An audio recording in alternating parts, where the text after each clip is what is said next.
നിങ്ങളുടെ favourite shows ഇനി ഒരിക്കലും മിസ്സാവില്ല. ഇപ്പോൾ C5 കാണും നിങ്ങളുടെ ഫേവറേറ്റ് ഷോസ് തികച്ചും സൗജന്യമായി. ഇനി ഇതിൽ വേറെ ഒന്നും ആലോചിക്കാനില്ല.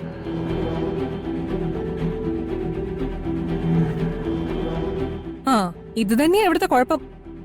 ആരെങ്കിലും എന്തെങ്കിലും കാണിച്ചാ വായും പൊളിച്ച് നിന്നോളും. അപ്പൊ പിന്നെ വന്നു കയറുന്നവർക്ക് എളുപ്പമായല്ലോ പറ്റിക്കാൻ.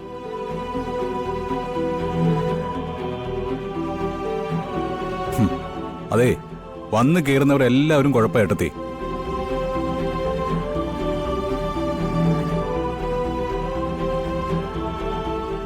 അതിലിപ്പോ ആരാണ് മുൻപന്തിയിലെന്നൊരു മത്സരം മാത്രമേ ഉള്ളൂ.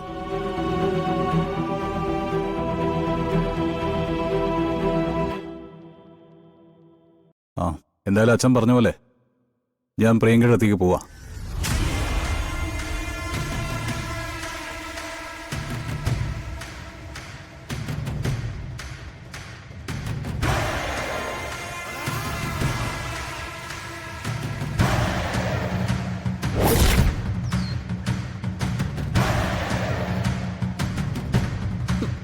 അങ്ങോട്ട് അമർത്തി തടവഴി. അതെ, നീ ഇങ്ങനെ കുളിക്കാതെ നനയ്ക്കാതെ ഇരുന്നിട്ട് കാര്യമൊന്നുമില്ല. ഒരു വിവാഹബന്ധമാവുമ്പോ ചില പൊട്ടലുകളും ചീറ്റലും ഒക്കെ ഉണ്ടായിന്ന് വരും. ഒരു സമയമാകുമ്പോ അതങ്ങ് കഴിയുകയും ചെയ്യും. എന്താടി കൈ കഴിച്ചോ നിനക്ക്? ഇല്ല. അങ്ങോട്ട് തടവടി.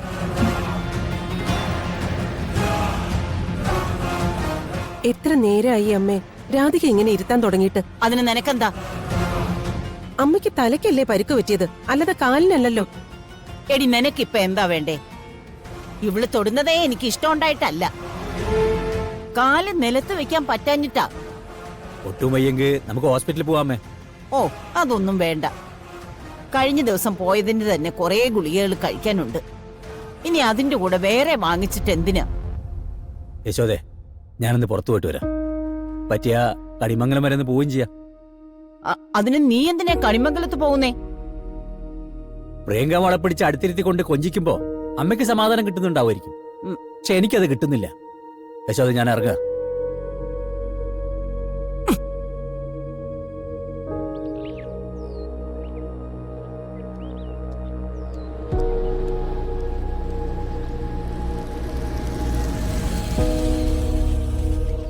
യശോദേ, ദേ വരുൺ വന്നിരിക്കുന്നു.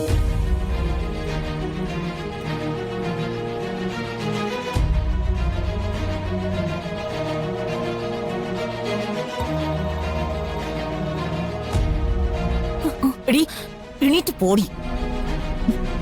അവൻ തിരിച്ചു പോകുന്നത് വരെ ഇങ്ങോട്ട് കണ്ടുപോകരുത്. പ്രിയങ്കയും വരുണും തമ്മിലുള്ള ബന്ധത്തിന് എന്തെങ്കിലും പ്രശ്നം ഉണ്ടായാ അതിന്റെ മുഴുവൻ കാരണക്കാരി നീയായിരിക്കും. പറഞ്ഞത് കേട്ടില്ല. എണീക്കടി, പോങ്ങോട്ട് പോവാൻ.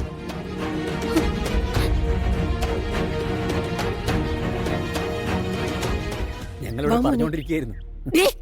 എന്തോന്നടി വായി നോക്കി നിൽക്കുന്നേ? പോടി എടി, അകത്തേക്ക് പോവാൻ.